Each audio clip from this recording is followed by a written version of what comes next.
Kunin na natin yung bag.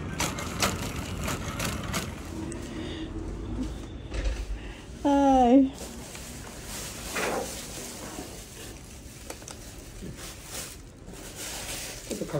Hi. Oh, kiray. Kiray. Wow.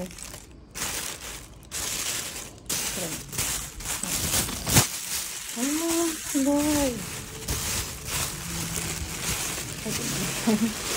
Oh, kiray. Oh. Hi po. Ito po yung sinasabi ko sa inyo dati na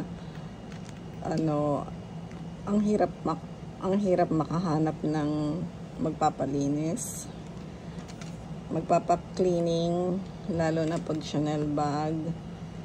Ayan po, buti na lang sa malapit pa dun sa amin, sa Fusa. Napakagaling nilang gumawa, oh. Napakakinis. Katulad na siya nito, oh. Napakaganda. Ayan. Magkapareho na sila. Yung pagkakaga, kulay nila, at saka pag-cleaning. Ang ganda-ganda. Ayan. Ang mura-mura pa. Meron akong nakausap dati, napakalayo naman nila.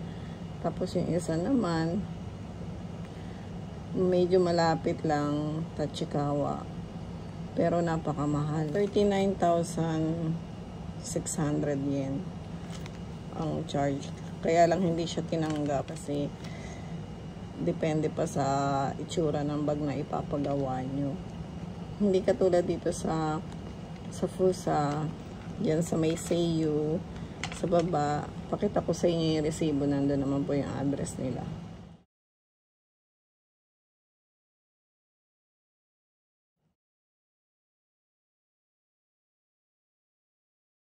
Doon na lang kayo. Kahit anong bag po, pwede na lang gawin. Hindi sila namimili.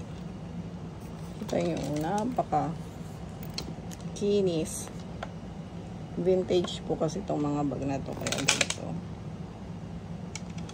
Ayan, pati yung belt. Nilinis din nila.